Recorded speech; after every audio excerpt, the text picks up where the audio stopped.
নমস্কার।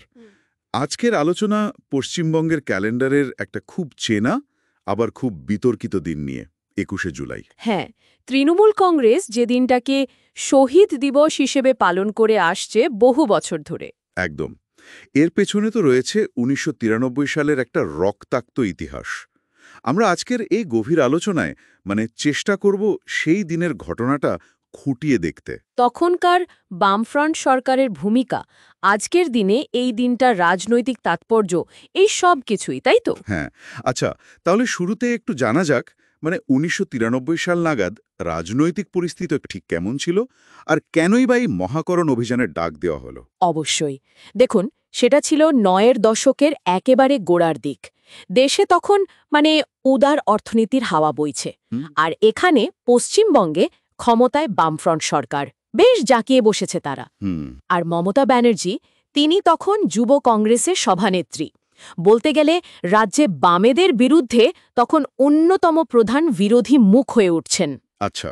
আর সেই সময় তো কংগ্রেস একটা অভিযোগ খুব তুলছিল, ভোটে কারচুপি নিয়ে। ঠিক, সিপিআইএমের বিরুদ্ধে লাগাতার এই অভিযোগটা ছিল।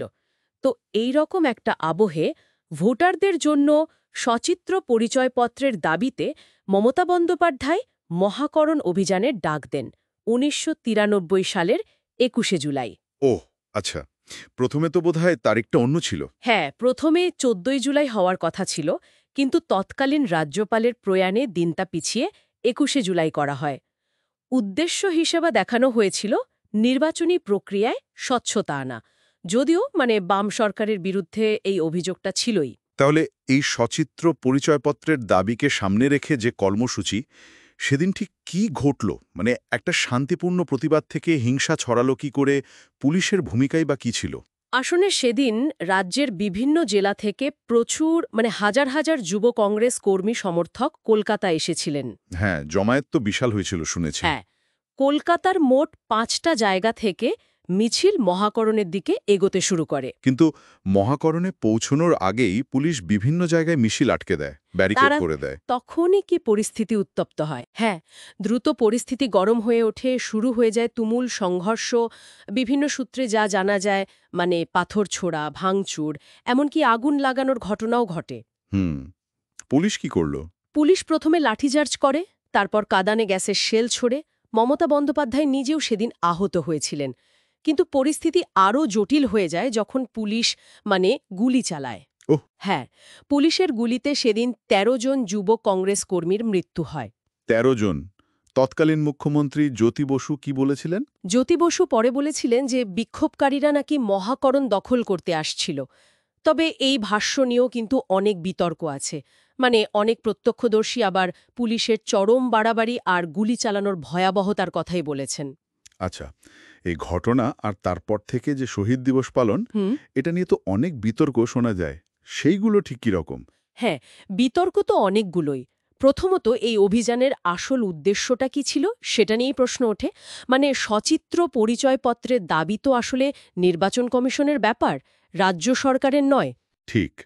তাই অনেকে মনে করেন এটা হয়তো কংগ্রেসের ভেতরের ক্ষমতা দখলের লড়াই ছিল। বিশেষ করে মমতা বন্দ্যোপাধ্যায় তখন দলে কিছুটা কোণঠাসা ছিলেন, এমনও বলা হয়। আর বিক্ষোভের চরিত্র নিয়েও তো প্রশ্ন আছে। মানে কতটা শান্তিপূর্ণ ছিল? হ্যাঁ, সেটাও একটা বড় প্রশ্ন। পুলিশের রিপোর্টে কিন্তু বলা হয়েছিল যে ভিড়ের মধ্যে সশস্ত্র উত্তেজিত লোক ছিল। এমনকি তখনকার কেন্দ্রীয় স্বরাষ্ট্রমন্ত্রীও কিন্তু সিবিআই বা বিচার বিভাগীয় তদন্তের কোনো প্রয়োজন দেখেননি। আচ্ছা, আর তদন্ত কমিশন? ২০১১ পর তো তৃণমূল সরকার একটা কমিশন করেছিল। হ্যাঁ, বিচারপতি সুশান্ত চ্যাটার্জি কমিশন। সেই কমিশন তাদের রিপোর্টে পুলিশি গুলিচালনাকে অনিয়মিত, বেআইনি, অন্যায় এবং অসাংবিধানিক বলে। এমনকি জালিয়ানওয়ালাবাগের সঙ্গেও তুলনা করে। কিন্তু কিন্তু কোনো নির্দিষ্ট ব্যক্তিকে সেভাবে দায়ী করা হয়নি রিপোর্টে। বলা হয়েছিল এটা প্রশাসনিক ব্যর্থতা। আর এই রিপোর্টটা আদৌ পুরোপুরি জনসম্মুখে আনা হয়েছে কিনা বা এর সুপারিশ অনুযায়ী কোনো ব্যবস্থা নেওয়া হয়েছে কিনা তা নিয়েও বিতর্ক আছে। আরও কিছু বিতর্কিত তথ্য তো শোনা যায়, যেমন ওই ১৩ জনের মৃত্যু নিয়ে। হ্যাঁ, যেমন শোনা যায় যে ১৩ জনের মধ্যে একজনের মৃত্যু নাকি লিভার সিরোসিসে হয়েছিল। আবার ধরুন, যিনি সেদিন পুলিশকে গুলি চালানোর অনুমতি দিয়েছিলেন বলে অভিযোগ ওঠে, সেই মনীশ গুপ্ত, তিনি পরবর্তীকালে তৃণমূল সরকারে মন্ত্রীও হয়েছিলেন। এগুলো বিতর্ক আরও বাড়িয়েছে। বুঝলাম। তাহলে এত বিতর্ক সত্ত্বেও বা হয়তো এই বিতর্কের কারণেই দিনটা তৃণমূল কংগ্রেসের কাছে এত গুরুত্বপূর্ণ হয়ে উঠল। বর্তমানে এর রাজনৈতিক গুরুত্বটা ঠিক কোথায়? একদম।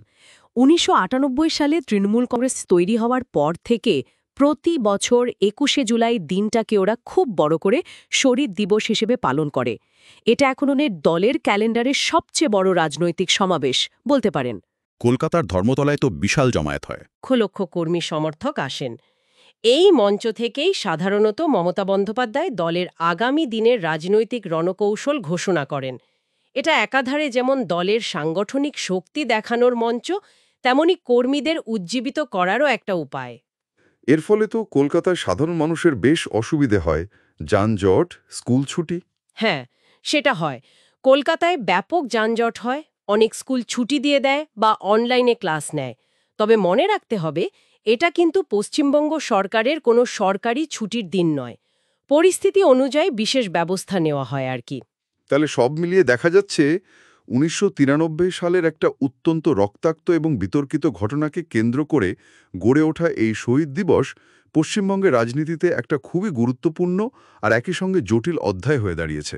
হ্যাঁ, ১৩ জন কর্মীর মৃত্যু, তার পরের রাজনৈতিক মেরুকরণ, তদন্ত নিয়ে এত প্রশ্ন, আর এখনকার এই বিশাল উদযাপন, সবকিছু মিলিয়ে এটা একটা বহুমাত্রিক আখ্যান। একদম। এই দিনটা যেন মনে করিয়ে দেয় কিভাবে একটা ঐতিহাসিক ট্র্যাজেডি সময়ের সঙ্গে সঙ্গে রাজনৈতিক স্মৃতি, শক্তি প্রদর্শন আর ভবিষ্যতের দিক নির্দেশনার একটা প্রতীকে বদলে যেতে পারে। ঠিক তাই। আর একটা প্রশ্ন কিন্তু থেকে যায়, এই ধরনের ঘটনা থেকে দীর্ঘমেয়াদী শিক্ষাটা ঠিক কি? আর রাজনৈতিক দলগুলো সেই উত্তরাধিকারকে কিভাবে বহন করে চলে? মানে ভবিষ্যতের জন্য তার তাৎপর্য কি? অনেক ধন্যবাদ আপনাকে এই গভীর আর বিস্তৃত আলোচনার জন্য। আজকের মতো এখানেই শেষ করছি।